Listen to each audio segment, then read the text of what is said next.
Саламатсыздар ма балалар? Бүгінгі біздің 6-шы сабағымыз reading, workbook'тағы 12-ші бетте.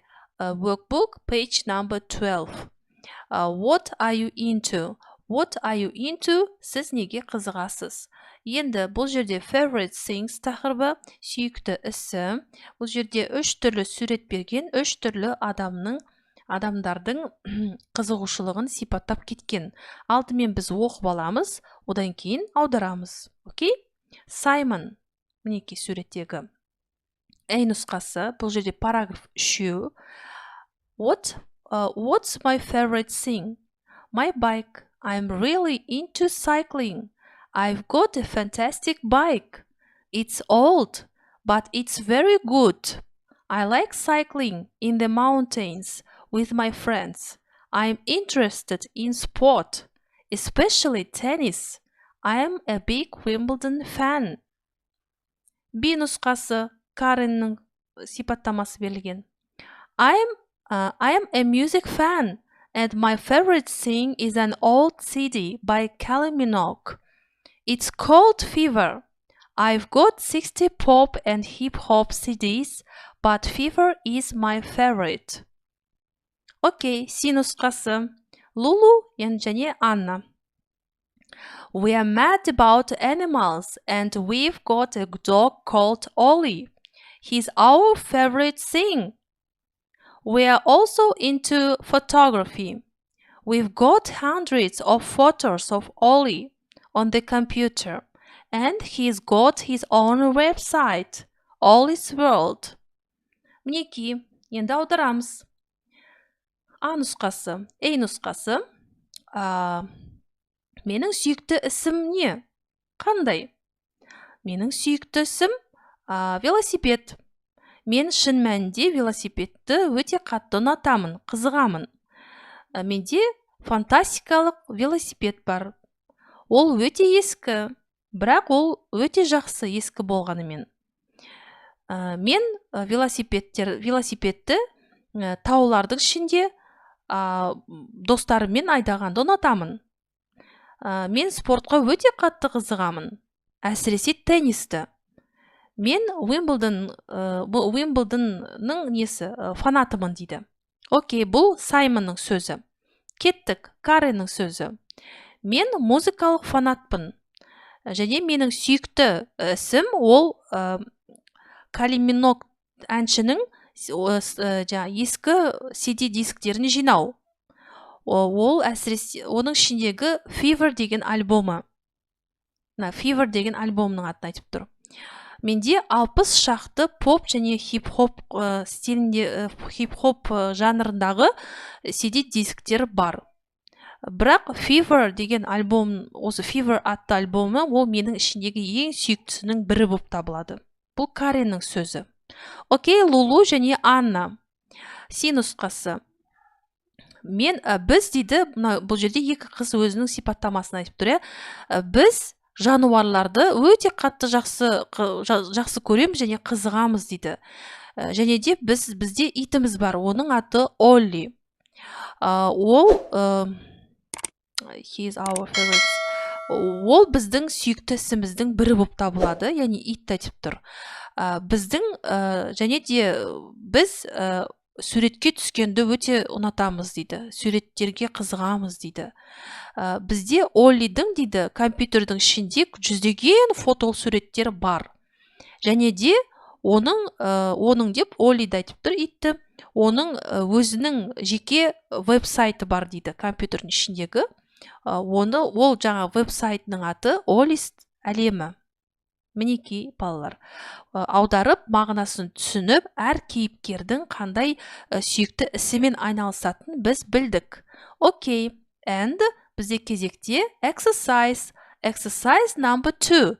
Read the text again. Тексті қайтадан оқыңыз дейді, оны біз білдік. Match topics 1 and 5 with paragraph A, C.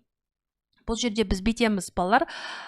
Берілген pop music, cycling, әртүрлі жаңағы шұғылданатын істерді беріп қойған. Бұл жерде аттарын дегенім осыларды жаңағы әрқайсысында қайсысы қандай параграфқа жататынын біз тауып алуымыз керек. Бары өзі A, B, C. Окей. The first, animal деген, animalsқа C нұсқасы дұрыс. Келесі, one, pop music, B нұсқасы болады.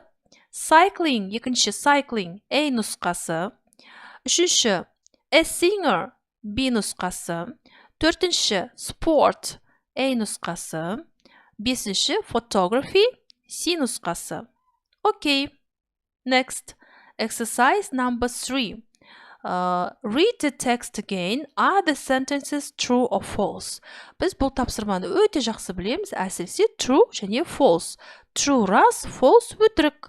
Бұл жерде берілген мәтіннің ішіндегімен салыстырамыз. Берілген әрбір сөйлемді мәтінмен шындығын жазған ба, расын жазған ба, өтірігін жазған ба. Okay, the first. Simon's bike is new. False. Өтірік. Олай емес. Екінші, Simon likes Wimbledon. True. Рас екен. Үшінші, Karen has got 100 CDs. False. Өтірік. Иә. Төртінші, Karen is into pop music. Төртінші, true. Yes. Бесінші, Lulu and Anna are interested in photography. True. The last one.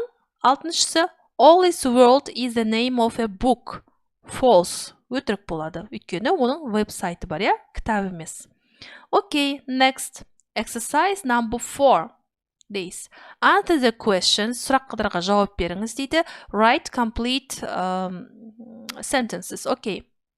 Біз берілген мына сұрақтарды мәтінге қарап жауап беруіміз керек. Мәтіннің ішіне жауабын алады екенбіз. Okay, the first. What has Simon got? Simon has got a fantastic bike. Екінші, what's Karen's favorite thing? Her favorite thing is an old CD by Kylie Minogue. Okay, үшінші, how many CDs has Karen got? She has got 60 CDs. Төртінші, what are Lulu and Anne mad about? They are mad about animals. Yes. 5. Бесінші, what's the name of Lulu and Anna's dog? Lulu and Anna's dog is Ollie. The last one, соңғысы, how many photos of the dog have Lulu and Anna got? They have got hundreds of photos of Ollie. Мінекей, жауабы өте оңай сұрақтар және жауабымен бердік. Okay. Next, exercise number 5, build the vocabulary. Бұл жердегі берілген сәйкестендіреміз, яғни берілген сөйлемді нұсқамен жалғастырып аяқтайды екенбіз. Okay, first, бірінші, I'm mad about music, C нұсқасы. Екінші, he is good at photography, F нұсқасы. Үшінші, we cannot stand football, A нұсқасы. Төртінші, she is a Taylor Swift fan, B нұсқасы.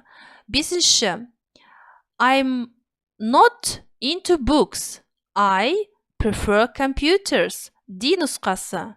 Соңғысы 6, he likes art, especially drawing, E нұсқасы. Мінекей балалар, осымен сабақ аяқталды. Келесі сабақ, жаңа қызықты сабақты өткізіп алмас үшін арнама жазылып, қоңырауша белгіні басуды ұмытпаңыздар. Күнделікті тапсырмаларды бірге орындаймыз. Келесі сабақта көріскенше сау болыңыздар.